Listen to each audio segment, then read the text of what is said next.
request you to have your seats. Praise God.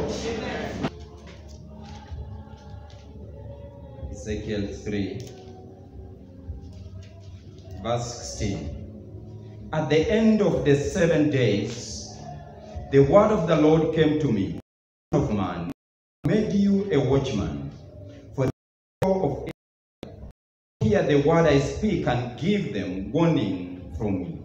When I say to a wicked person, you will surely die, and you warn them or speak out, dissuade them from the way in order to save their life, that wicked person will die for their sin, and I will hold you accountable for their blood. But if you do warn the wicked person, and they do not turn from their wickedness, from their ways, they will die for their sin, but you will have saved yourself. Again, when a righteous person turns from their righteousness and does evil, and I put a stumbling block before them, they will die for their sin. The righteous things that person did will not be repeated, and I will hold you accountable for that. If you do the righteous person not to sin, and they do not sin, they will surely live, because they took warning, and you will save yourself. The hand of God was on me there. He said to me, get up, go out to the plain. There I will speak to you. So I got up and went out to the plain, and the glory of the Lord was standing there, like the glory I had seen by the Kibar River, and I fell face down. Then the Spirit came into me and raised me to my feet. He spoke to me and said, go, shut yourself inside your house, and you, son of man, they will tie with ropes. You will be bound so that you cannot go out among the people. I will make your tongue stick to the roof of your mouth, so that you will be silent and unable to rebuke them, for they are a rebellious people. But when I speak to you, I will open your mouth, and you shall say to them, this is what the sovereign Lord says. Whoever will listen, let them listen, and whoever will refuse, let them refuse, for they are a rebellious people. Father, we thank you and we bless you this morning for your word as we hear. And as I stand, Lord, I pray that you will speak through me, and that, Lord, may the words of my mouth and the meditation of my heart be acceptable to you, O Lord. For this we pray in Jesus' name. Amen. Praise God. Amen. I want to talk about the watchman's duty. The duty of a watchman. A watchman's duty was to warn the city of approaching danger. He sounded the alarm. If he failed in his duty, the city would be destroyed. And God made Ezekiel the watchman of Israel. He was to warn Israel of coming catastrophes. The fall of Jerusalem, at the end of 7 days, the word of the Lord came to me. Son of man, I have made you a watchman for the people of Israel. So hear the word I speak, and give them warning from me. The work of a watchman is to ensure that he warns the people of danger. The work of a watchman is to be a custodian of whatever entitled to him. And the work of a watchman is to be faithful of whatever is entitled to him. Praise God. Amen. When you employ a watchman, you expect that watchman to warn you of anything. I know a watchman, before gets on the duty, he has to check every corner of the place you have given to him. He will warn you that corner, the fence is somebody has cut the fence. He will warn you everything.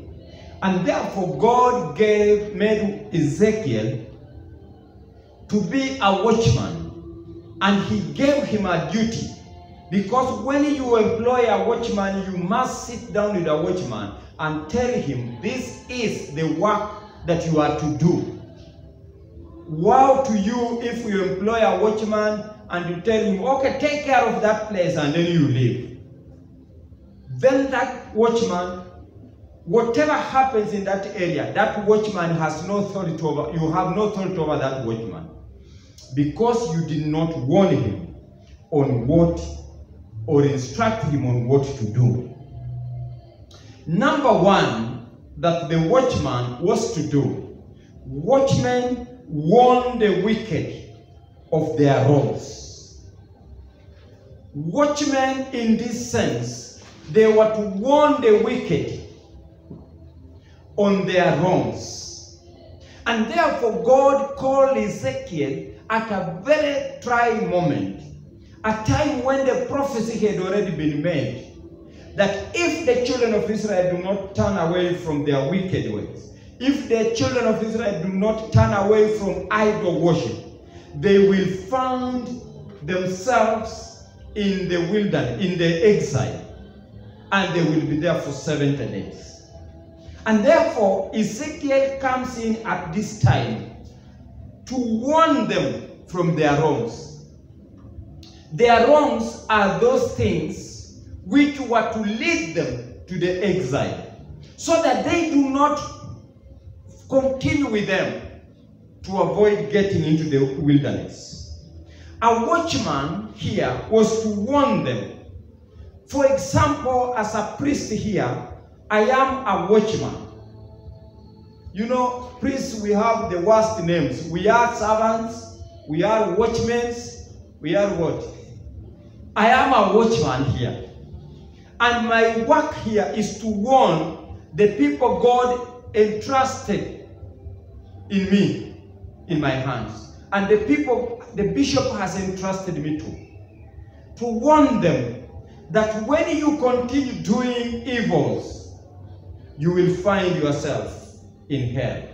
When you continue doing this which is prohibited, you will find yourself on the wrong side of the law. And therefore, God gives Ezekiel that he is to warn the wicked. Do we have wicked people among us here? I don't know. But I believe that if they are here, we are to stop doing wicked things and to turn back to God. Because he says, when I say to a wicked person, you will surely die, and the watchman fails to tell the wicked person that, my brother, my sister, you are sinning. My brother, my sister, what you are doing is evil. You are not doing what is right. You are backbiting, you are inciting, you are doing things which is not the right thing. Then I do not warn you, and you continue doing that. When you die, your blood remains on me. That's how difficult the work of watchman is. You know, sometimes we are found to compromise, and we compromise not knowing that the blood of those people we are compromising is on our head. When I see you doing something wrong and I keep quiet, because if I warn you, you will run out of the church, then I am compromising you. But when you continue to do that and you suffer, your suffering is on me. Bwana Yesu asifiwe. But when I warn you that sinning is bad, when I warn you that stealing is bad, when I warn you that inciting is bad, then you continue doing it, I am safe. But you are not, but you find yourself on the wrong side. Bwana Yesu asifiwe. And that is the work of a watchman, to warn the wicked. And therefore, if there is any wicked among us, we are to turn away from our wickedness and go to serve God and give our life to God, so that our lives may be in tandem with the lives of God. Our life may be in line with the life of God. Bwana Yesu asifiwe. Number 2, watchmen rebuke the righteous for their rebellions.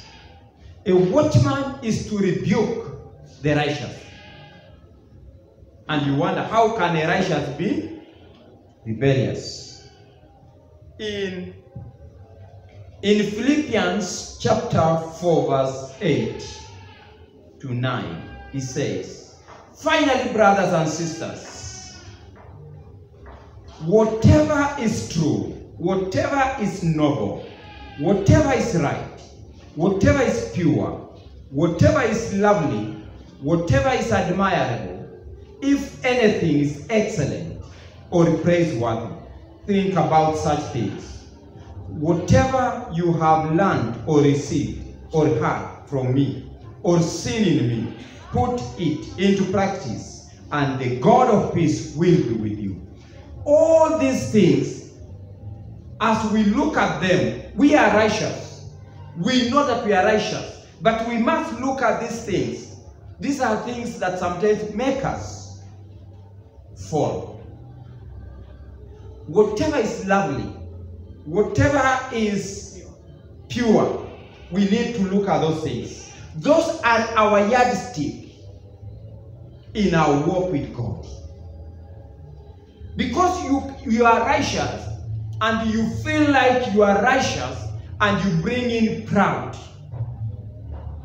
Pride makes you fall. Because you think you are righteous, so whatever you do, you think it is also righteous. We must be careful and think about things we do. And that is why it says that again, when a righteous person turns from their righteousness and does evil and put a stumbling block before them, they will die. You know, there is an argument in theological forums where they say, if you are born again and you sin, will you go to hell or go to heaven? Those are theological arguments. But the truth is this: if you are born again and you turn away from your salvation, you will surely die. Bwana Yesu asifiwe. You will surely die. And when I use the word die, I mean die to eternal hell. I'm not saying die to eternal heaven. You will die in that. And therefore we are being warned that we are to continue doing good and remain righteous. But we should not rebel. You know, rebellious is easy. We are living in a time that when you try to warn people what is wrong, people feel like you are gagging them. You are not giving them space to do what they need to do. But as a watchman, my work is to warn you. To warn you so that we are not to be found doing evil. We are not to be found being rebellious. You know, when we rebel, then we incite people. We incite people because, you know, when I punish Steve will rebel and will incite this praise and worship because he is praising, isn't it? And they will say mchungaji is bad because mchungaji has incited. And they will line with Steve, not understanding the sin or the evil Steve will have done. That's what we call rebellion. Friends, in salvation, it is individual. Bwana Yesu asifiwe. It is individual. If you rebel or you sin, let the sinner carry his cross. If he does not do what? Turn away from his sinning. Bwana Yesu asifiwe. Number 3, a watchman speak the truth in love. Bwana Yesu asifiwe. Watchman speak the truth in love. I wanted to change my child where he was called to study. And I went and I got watchman. And he welcomed me because I had a caller. So he welcomed me very well. Father, karibu, karibu. And I came in. When I was leaving, he told me, Chumai, please, you can take my number so that you can call me anytime you want. And said, Chumai, but unaweza kunipa so moja. So I was wondering, why should I give him so much and he has not worked for me? Because he told me to take his number. That is how people compromise. When I give him 100 bob, when I go to that gate second time, he will not refuse to open for me. Even when the administration will say, don't come in. Or he will begin going to talk to my son, and he bring information to me. Because he will have compromise. Watchmen, we are not to compromise, but we are to speak the truth in love. You know, many people fear to say the truth. The truth is difficult to be said. But the truth is simple when you say it than a lie. A lie, it costs more than the truth.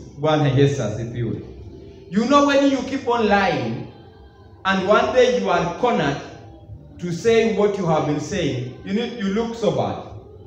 And when you lie, the one you are lying to, you make him to be stupid. Because he's accepting the lie. But the truth is expensive, but truth is good.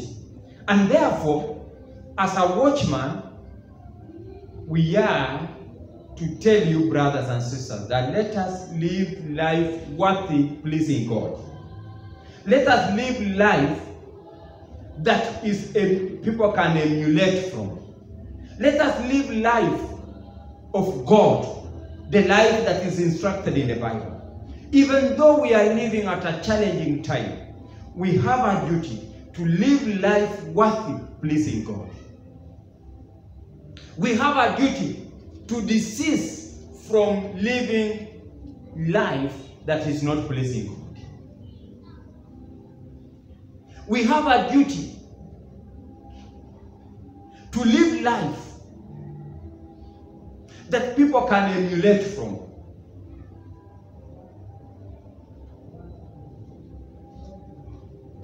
But I speak the truth in love.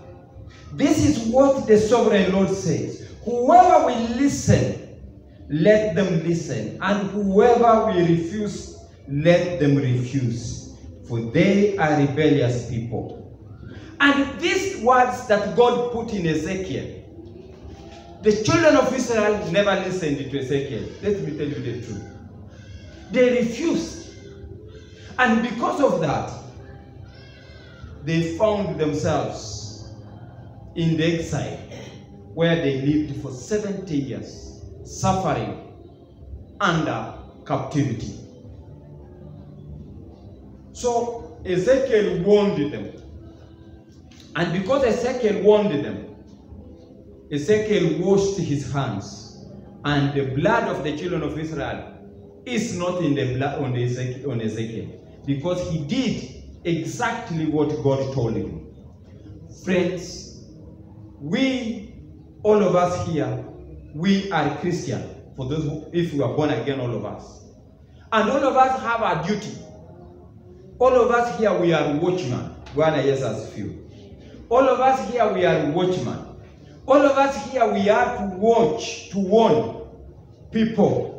All of us here, we are to rebuke people who are rebellious. All of us here, we are to warn the wicked to stop doing evil, wrong. All of us, we are watchmen. Don't think that it's only mchungaji. If you are born again, you have that duty to be a good watchman, so that wherever you are, you tell the others that, friends, whatever you are planning us to do is evil. And we do this many times in the churches even.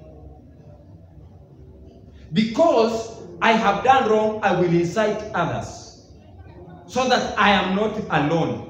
I always say that everyone has followers. Even that mad person you find in the marketplace, don't touch him. Or he has also followers. If you touch him, you will know that he has followers. That person that you have despised, he has followers. So don't incite people or mislead people for your personal gain. Let us be watchmen who are trustworthy. Let us be watchmen who are faithful. Let us be watchmen who are admirable. Let us be watchmen who are pure in our hearts. When we are pure in our hearts, when we are right in whatever we say,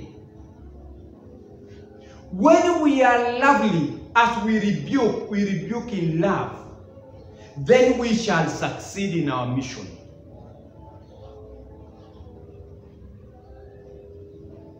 Few Christians talked to me and said, Mchungaji, I have taken a break. And I asked him, why did you take a break? But it is us Christians who have made others to take break from coming to church. Because we are not trustworthy. If a Christian tells you, so and so told me, accused me this and this, that's why I don't come to church. Then are we really watchmen? We are not watchmen. We are thieves who are watchmen who are thieves. We are watchmen who collude with thieves. We are watchmen who are not faithful. Let us be faithful, friends. If you are a leader in this church, you are a watchman. A leader is a watchman to help mchungaji to succeed, because mchungaji is here to help. Bishop, when he was being enthroned, he was these things he said. And I am here to ensure to God, not to man. He made a vow to God to make sure that the children, the people of God are faithful and taken care of. And he puts me here to help him to succeed in his mission. And for me, because I'm here, I put you here in the leadership to help me achieve, to help the bishop to succeed the mission he made to God. But now, if you are a leader and then you become another pastor, you become another evangelist, then you are not a faithful watchman. An unfaithful watchman is not worthy for the task. Bwana Yesu asifiwe. Therefore, let us be good watchmen. Let us be faithful in whatever we do, because God has called us each and individually to be faithful in whatever we do. May God help us to be faithful. Let us not be rebellious, like the children of Israel rebelled and found themselves in the wilderness. Father, we thank you and we bless you for your word. We thank you that you called us, as you called Ezekiel, to be a watchman. I am a watchman. Every Christian in this church is a watchman. Every Christian watching us online is a watchman. That we are to ensure that we look after the children of God, whom you have put to our hands and our care. That, Lord, we may not fail to rebuke them, but we may rebuke them, so that, and teach them, and warn them so that their blood is not on our hands. Bless us and be with us. For this we pray in Jesus' name.